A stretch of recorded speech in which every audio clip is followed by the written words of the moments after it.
awakmu dek kaya mangar-mangar abang kaya ngono. Ana apa itu?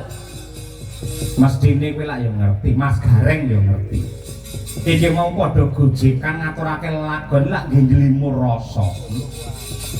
Ning nyatane ri palungguhan iki aku tetep kelingan. Kabar semebar warta sing rata lamun to Bapak Semar iki diracun ana negara Ngastina lan dimakamke utawa dikubur ana ing negara Ngastina. Nadyan to Kanjeng Ibu Nyai Kanastren wis budhal ning Ngastina ning nganti ri palungguhan iki ora ana kabul kawusanane. Aku karo kowe iki anake Bapak Semar. Yen ana lakon sing kowe ngene mung meneng bae karepmu piye? Ning awake dhewe kudu ngerti derajate mung kono kawan awake dhewe mung rakyat biasa. Yen kanggoku ngene terus. Lakon iki ora bakal rampung yen aku karo kowe mung ayel-ayelan ngene iki. Enek titahing dewa socaning rak oboring jagat Ratu Ndarawati Sri Bathara Kresna. Yen Prabu Kresna rasa madhangake lelakon iki kon leren anggene dadi ratu, ha. Ndarawati.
Madananira layu umbaku jam rahnya marah tani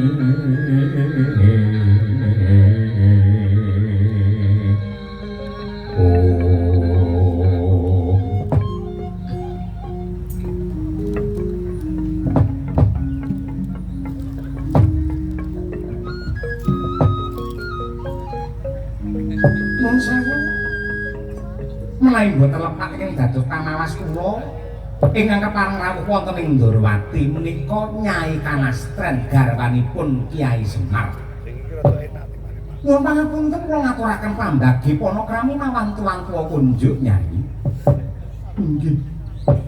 Kanjeng Sinuwun Ndarawati sanget anggen kula nampi semanten sih katresnan jengandika dumateng kula salam taklim kula katur. Mun inggih kula tampi dawas sami-sami. Bekti kula kunjuk sinuwun. Ya ya, Anoman ndak tampa. Jonggem kula kunjuk sinuwun. Petruk ndak tampa. Bekti kula sinuwun. Ya Bagong ndak tampa. Nun sewu kok katon peteng ingkang boyo. Wonten wigatos menapa? Nun sewu sinuwun Prabu Ndarawati. Kabar kula tampi bilih Kyai Semar Badranaya menika seda mapan wonten ing negari Ngastina. Gandeng kula mboten pitados lajeng kula nakyenaken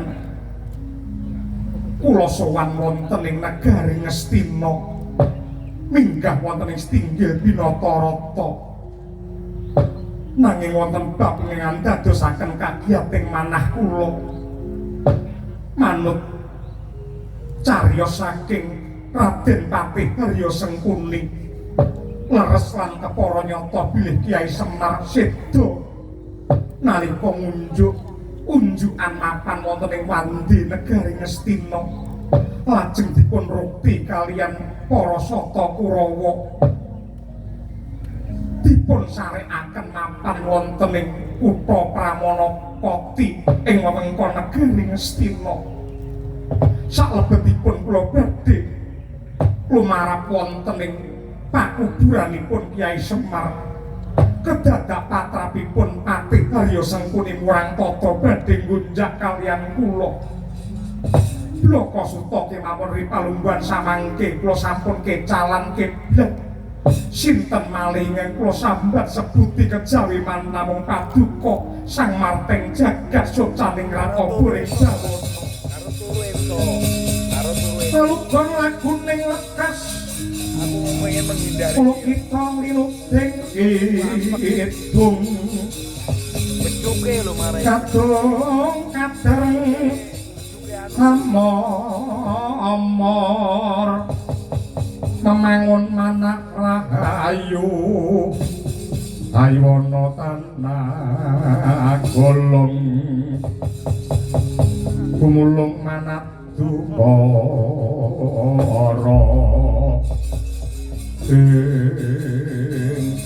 Nuwun pangapunten Sinun Prabu Ndarawati.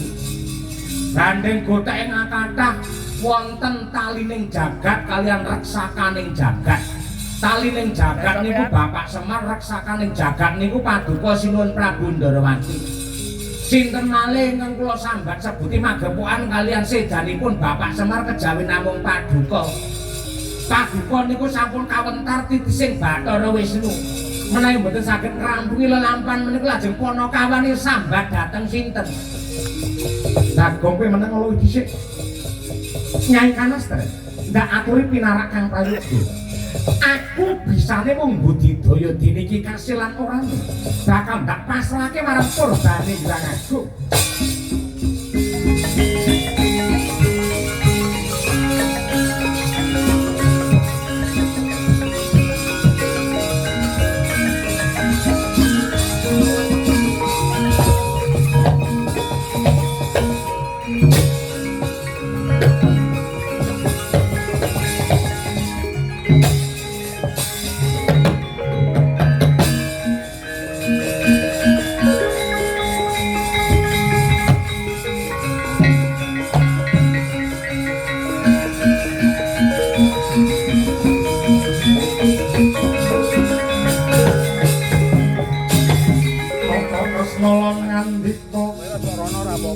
Yayi Prabu Haywo sungkawing tias mring solain rinira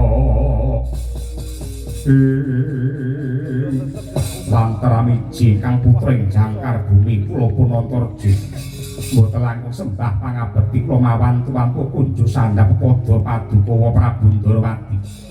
Ya Punantarja turu ora apa-apa Mas. Ripalungguhan iki ana pakaryan sing kudu ndok sangkut. Ingkang dipun kersakaken. Kowe perangane satriya ingkang bisa ngambah ana sajroning bumi.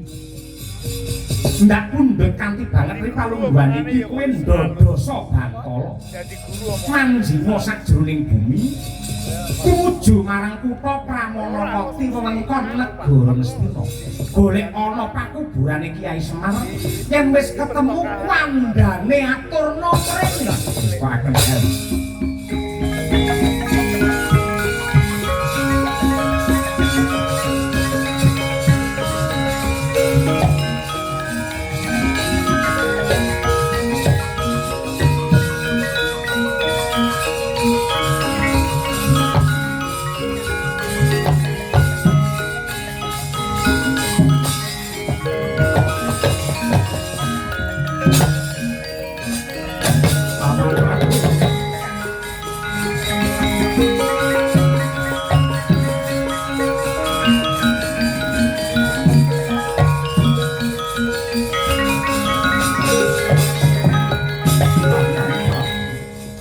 nyuwun pengayoman, kula nyuwun senjata pitulungan. Seneng banget aku. Iki lak ponakku Mandura Wisata. Kulinggih kasinggihan Paman Prabu. Apa ingkang dumadi ana negaraning Mandura? Atur wuninga bilih Kanjeng Rama Prabu Baladewa lan saperangan ageng Sentana Praja Mandura jengkar saking sasana. Tabuhe kaya Sapunika dipun ginakaken dening trubusaning satru.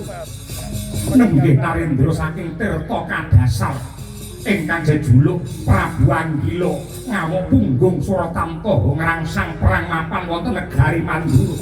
Nabiyanta kula sawadya bala sampun budidaya anggenipun ngunduraken parandene kalang kabut tanpa daya. Sinten malih ingkang kula sambat sebuti kejawi namung paduka Paman Prabu Ndarawati. Aku durung bisa mbantu lenggah ning mburi kene.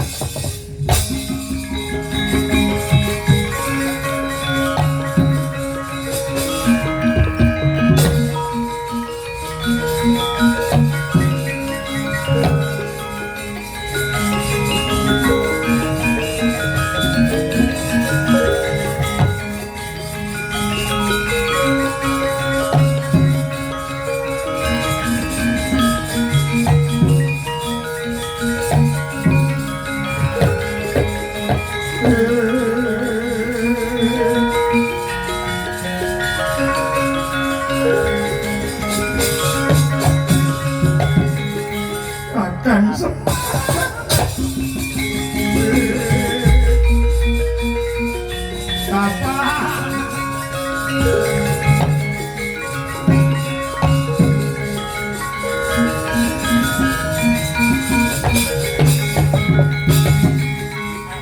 Sirine sarati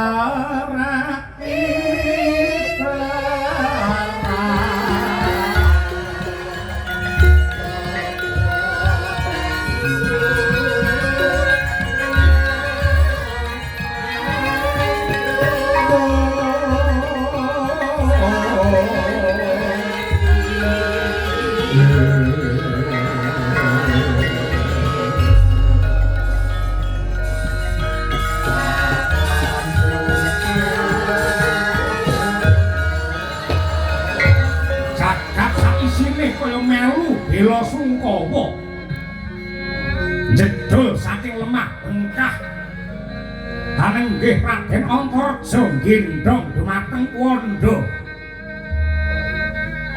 mangkono jelih-jelih jerit sundul langit kaya njula natap angkasa nenggih sang Nyai Kanastren dalewer penangluh kaya dineres Nadyanto megap-megap lan magep-magep pedhot-pedhot kawi jil ucape Nyai Kanastren Kyai Semar Yogene kaya mengkon lelakonmu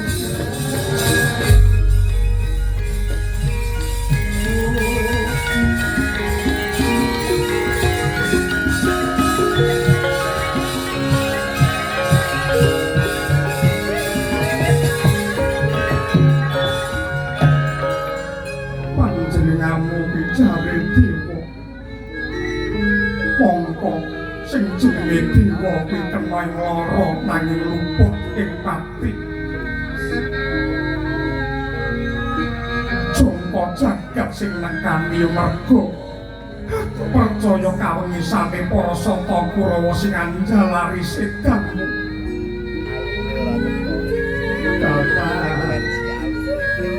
kula mboten ngira babar pisan nek jenengan sampun liwar dhumateng Pedro Bapak. Sampun pinten dinten jenengan niku dikubur lakon bareng. Kaboyong wonten Ndarawati wujudipun sampun kados mekaten. Sinuwun Prabu Ndarawati. Kula nyuwun pepadhet sinuwun. Nuwun sewu Pedro Undura sawetara muga-muga patine Kyai Semar sak jabaning garis pasti coba tak pisadanane nganggo kembang Jaya Kusuma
Kusuma mung dadi lantaran.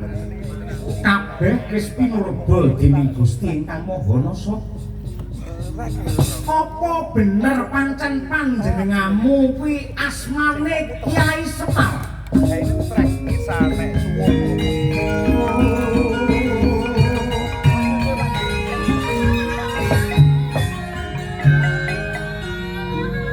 Nuwun kawuh nuwun. Kula ngaturaken panuwun dene dengan dika sampun dados lantaran kula waluya jati temah mulya. Kula saged mati kados mekaten merga saka nistane patrap ingkang dipun tindakaken saka Kurawa. Kula menika dipun giring wonten ing wandhe utawi warung. Kula ken ngombe wedang. Semunipun wedang kala wau sampun dipun campur mawi racun. Semrepet panon kula boten eling purwa duksina. Parandene awit saking sih wilasanipun Gusti lantaran sinuwun Ndarawati kula sampun waluya jati saged gesang malih. jajalan. Kowe lak Kyai Semar. Asik.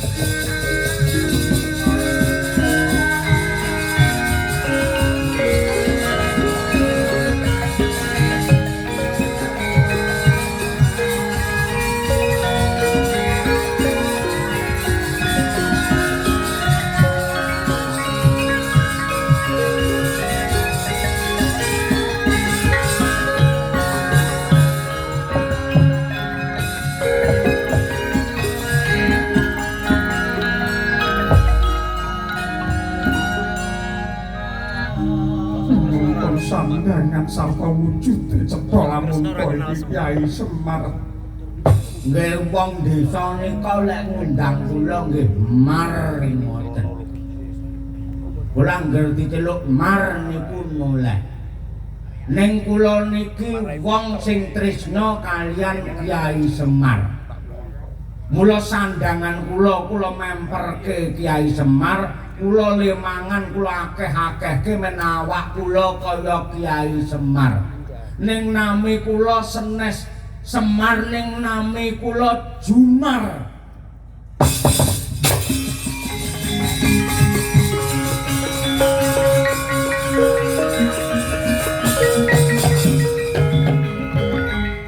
Siapa? Jumar. Jumari. Jumar. Jumari. Akrokane wong sak ngene mbiyane kabeh do jantungan, bae dapure Jumar. Jumari. Ibu, Apa Bagong? jenengan mau ngrangkel Jumar? Iya, Pripun? ambune solar. Akrokane sik to Gong, piye ora kleru lho Gong. Jenenge Jumar diundang Mar, dheke ya noleh. Lah niki lho pripun? Kose. Iki lak wong sing cara tembunge mentereng tresna karo Kyai Semar. Ngefan lah niku. Semar fan club niku, Semar lover. Iya. Iki ora kena dipaidu, mula apa-apa dimemper-memperke kaya Kyai Semar. Nggonku ki ana. Seneng karo piyayi, ora mung solahe, ora mung lengasta krida budaya, nanging klebu sak kukune ya melu didawakake. Kula nyuwun pangapunten. Kowe kundura ya. Tak gawani wujude redana sing ora akeh, mbok menawa kena kanggo nyambung umurmu Kyai Jumar.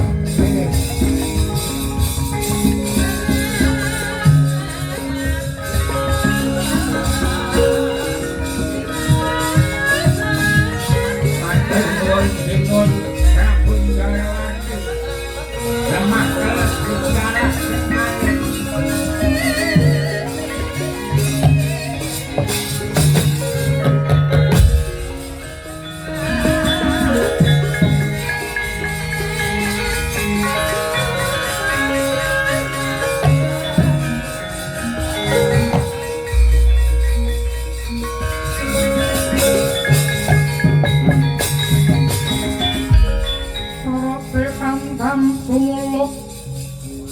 samadangi jroning pasarean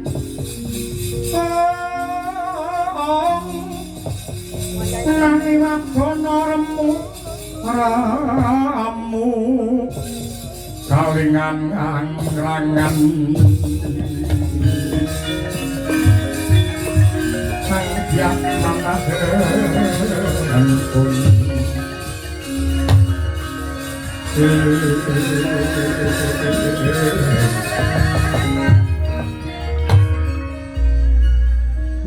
paring pangayuman dumateng negari Pandura Paman Prabu lajeng wonten pundi kesahipun Kanjeng Rama Prabu Baladewa sinuwun nadyan to ingkang pejah kala wau jumar nanging ngantos ripalungguhan samangke taksih liwung bingung raos kula tegesipun Kyai Semar samangke mapan wonten ing pundi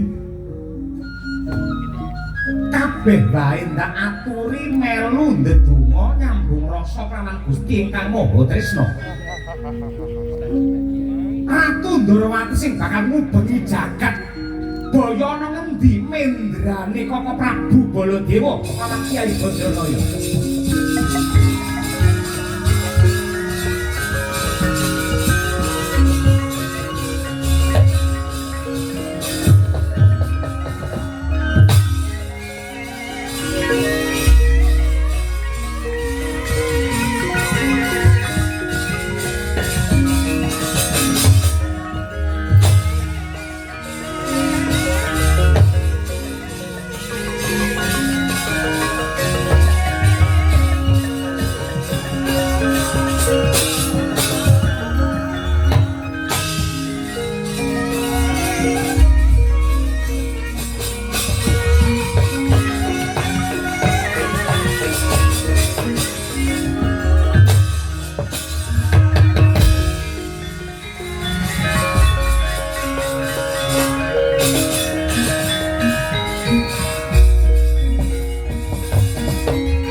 mapan wonten pucuking Gunung Tidar pakuning tanah Jawa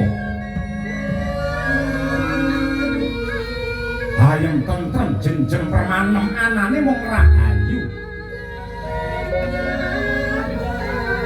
kejaba papan ingkang kebak sejarah gedhe winimbuhan ing kono dadi lenggahe Sang Pawong Agung nenggih Kyai Semar Badranaya ingkang dinadhep kaliyan Nata Agung Mandura Sri Baladewa Patih Praguta miwah Prabowo mangkono kawijil kang pangandika ruruh ririh hangarih arih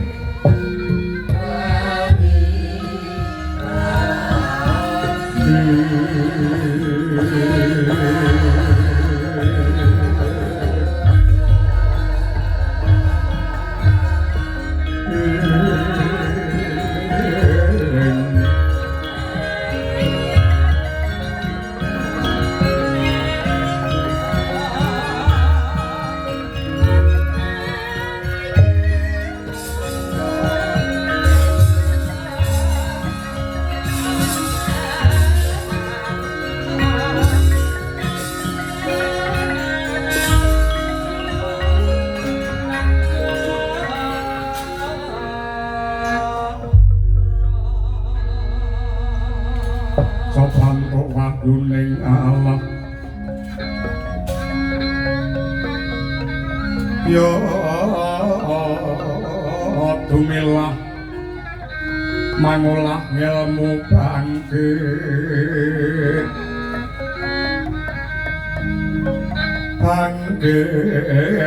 mikat rek mangut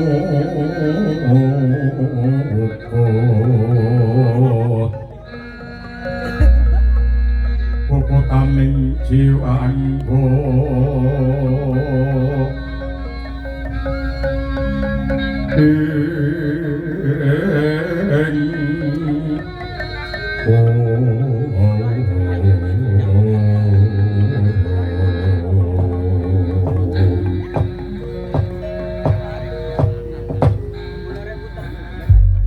Kyai Semar ndak bacotake anggenku matur merga saka petenging rasaku kodenging batinku merga para kawuling negara Mandura sing ripalungguhan iki padha nandhang cintraka satemah tetel kapercayane marang para sentana praja kuwi ngandhadekake Baladewa ingkang dadi juru kemudi tumraping negara Mandura rumangsa nyangga dosa sing gedhe merga nadyan kaya ngapa lan kepiye babakan mulya rekoso tentrem lan pintrime wong sak negara Mandura ki dadi tanggung jawabe ratu lan sentana kula aku nganti kelawan Praguta Prabowo lan uga sak pirangan pejabate negara Mandura nyuwun dawuh kelawan Kyai Semar ning parandene malah ndok kanthi munggah ana ing Gunung Tidar.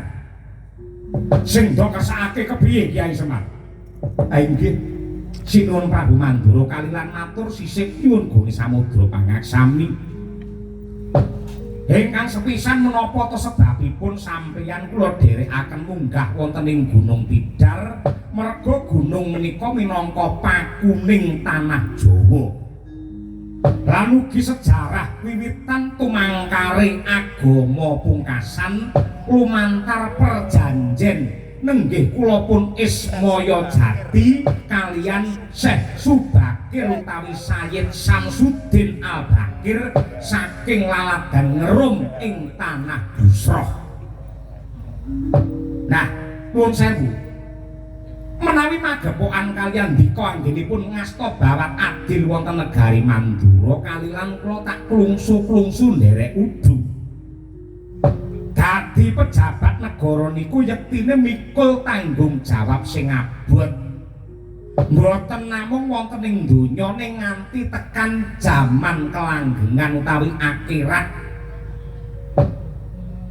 ing atase dadi sentana praja niku medeni dadi sentana praja niku abot sanggane parandene kok akeh wong sing mendem jabatan edan karo kelungguhan lan sing marai negara niki kisruh merga wong-wonge ora ngrampungke perkarane dhewe ning senengane nyampuri urusane wong liya mula dadine warsa lan ugi kisruh sinuwun malah menawi kula tingali akeh bab sing salah ning dadi kaprah lan dianggep lumrah sakniki cobi mang penggalih pejabat niku kudune lak ngurmati dumateng rakyat ora kok malah njaluk dikurmati rakyat pejabat niku kudune ngajeni karo rakyat ora kok njaluk diajeni kalih rakyat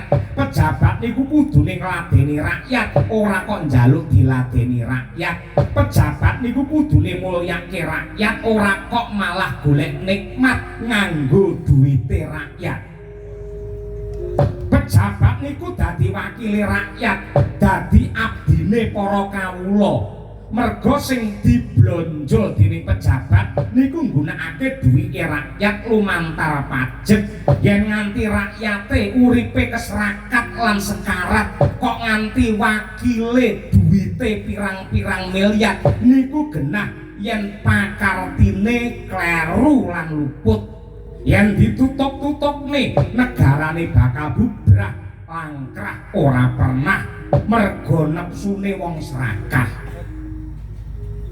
Nah niku Mila sampeyan kabeh ingkang dipercaya dadi wakile para kawula, sampeyan kudu gelem mawas diri dandani pakarti. Monggo bebarengan ambangun praja, mbangun jiwa, raga lair batin sakutuwe kudu kecakup. Mandura niku bumine subur makmur. Mula sampeyan kudu pinter anggone syukur, dene carane syukur urip sampeyan mangrengga kanthi gedhene rasa panarima, carane tansah bekti lan setya.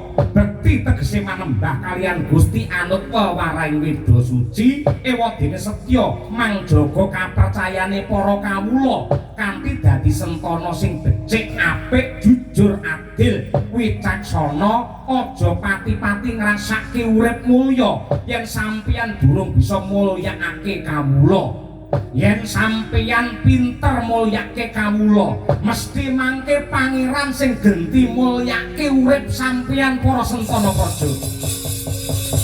Caritane satriya linuwe kang marti mring kautaman, tanpa gat mring pangestine, ngesti kayuning kayun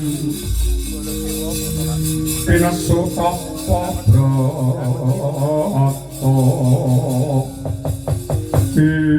waladala ya jagat ya dewa ya bathara kanggone wong sing gegem panguwasa krungu pangandikamu mesti racake padha serik lan ora gelem nampa Kyai Semar. Nanging lamun to ditampa kanthi ati suci lan linambaran budi rahayu mesti wae dadi srana panggugaing rasa anggone netepi marang jiwa tama. Nah, leres sinuwun leres. Kejawi saking menika negara sing apik lan becik niku yen wong-wonge gelem ngajeni lan ngurmati kalih leluhure ingkang sampun gedhe labuh labete kanggo kamulyane wong sak negara. Wong kuwi yen lali sumber bakal ketiwasan. Mula gandeng leluhurmu niku pun seda, pun sumare wonten ing astana Gadamadana. Ampun kesupen mangkirim donga. Merga wong niku yen wis mati, panganan sing dinteni mung dongane anak putu.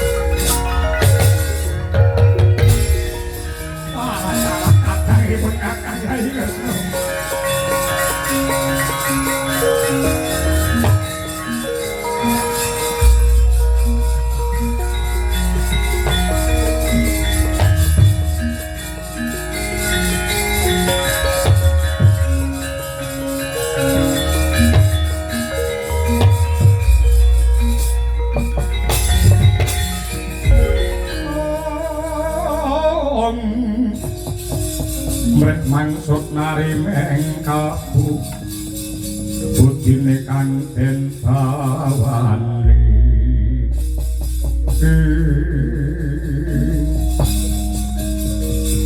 bareng donya ki paribasan tak ubengi nyatane pituduh saka Hyang Agung wis diparingake marang Ratu Ndarawati.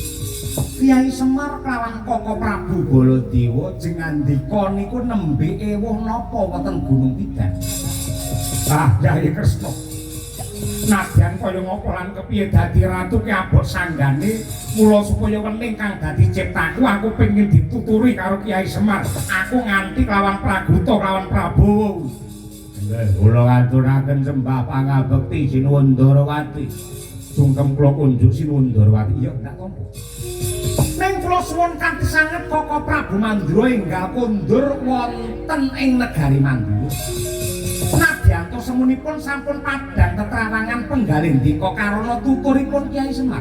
Ingkang prasasat pangandikanipun Kyai Semar menika mujudaken nugraha utawi bondo ingkang boten sekedhik. Nanging mang titeni tekane bondo mesti bareng karo tekane coba. Sendok arepake kondur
kang mbau reksa utawa kaprahe juru kunci ning astana Gadamadana. Jembawan kang dadi aranku buta gidrah-gidrah sapa? Bala Kridaksa saka negara Tirta Kadasar. Iki sing jenenge kuburane leluhur Mandura Astana Gadamadana. Dasar para nyata nyingkira tak obrak-abrik piye?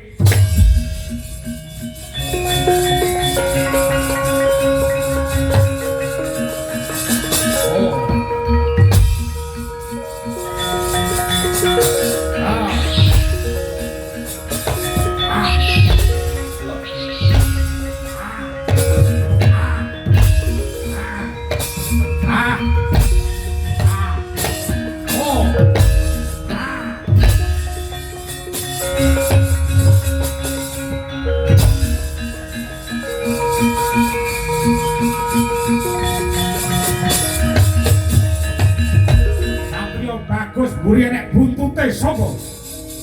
Putra Ratu Ndarawati, Gunadewa kang dadi aran. Kowe nyingkira ora arek Gadamadana setan.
Tanurunga kowe metu saka pandrian. Lek nomripatmu jarengen gobokmu. Ratu Tirta Kadasar. Kadangku sepuh Kartapyoga yen kok pateni Kakrasana. Wong tuaku ndok sirnakake. Iki sing ora trima Prabu Anggila. Marem aku iso ngorak-arik kuburane mbah-mbahmu biyen cangkemmu.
piye sing ra trimo?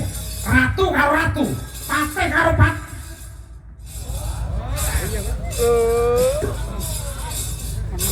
Kari 5 menit ngletak. Patih kaya ngono ki ngatasé diblonjo pirang-pirang mung didoli turu. Pragono. Pragono.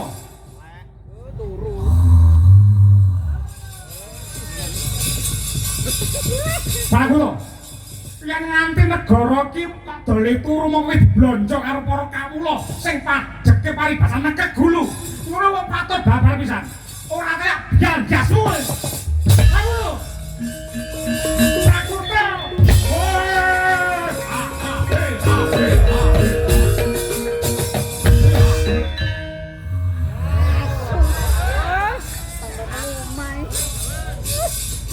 Prabowo.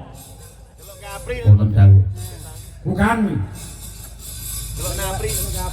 Kakak. Bangun. Ayo masuk di bis. Ayo bangun. Kakak. Oh, cinden udoke sapa? Yang mboten tangi. Monggo biasa niku senjata pungkasan kula. Wah, mboten tangi. Ora kaya gecor biasmu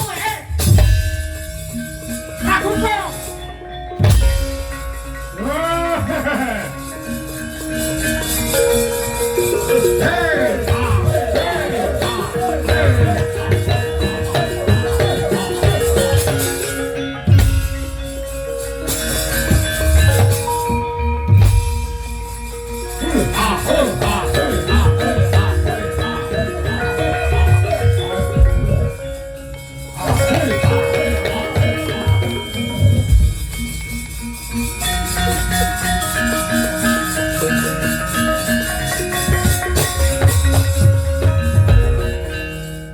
Sandangane patih dan pancen patih ora kage maju para ngarsa iki patih kala kridaksa sing maju sepira bangga wayo sumbaro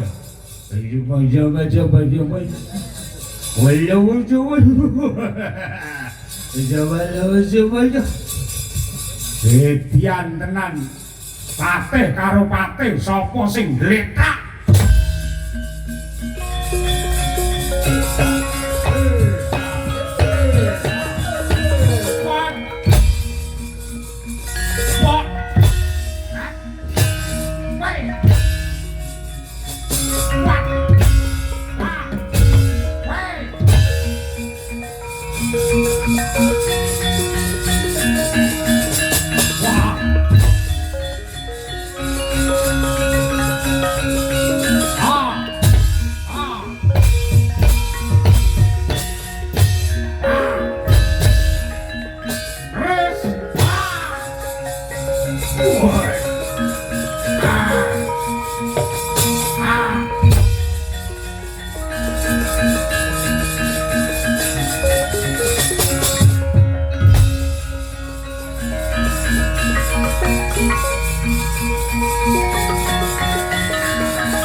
Sinuwun Prabu Mandura menapa dene Sinuwun Prabu Ndarawati. Deni.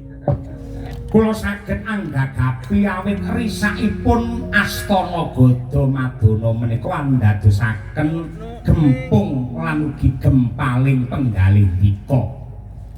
Ning menika sampun kinudrat dening jagat menungsa mung sadrema nglakoni lan sak sampunipun mulat dumateng gelaring lelakon sampeyan kudu ngaji, sampeyan kudu sinau janjane kok ana lelakon sing kaya ngene sing dikersake pangeran niku kados pundi. Merga nuwun sewu, menungsa niku kala mangsa gelem dandan-dandan ning dadak ngenteni rusak luwih dhisik. Mila dinten menika wektu ingkang prayogi kangge mbangun Praja Mandura dipun wiwiti saking ambangun Astana Gada Madana, papan ingkang ngukir sejarah gedhe tumrape negari Mandura. Merga mbangun negara niku sing bener kudu diwiwiti saka ambangun sejarah supaya menungsane padha eling lan bali marang jati diri, men kabeh padha ngerti yen leluhure dhewe niku janjane wong ampuh lan wong elok sing nate gawe girise wong sak donya.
Terima kasih Mas. Terima kasih ngajari aku.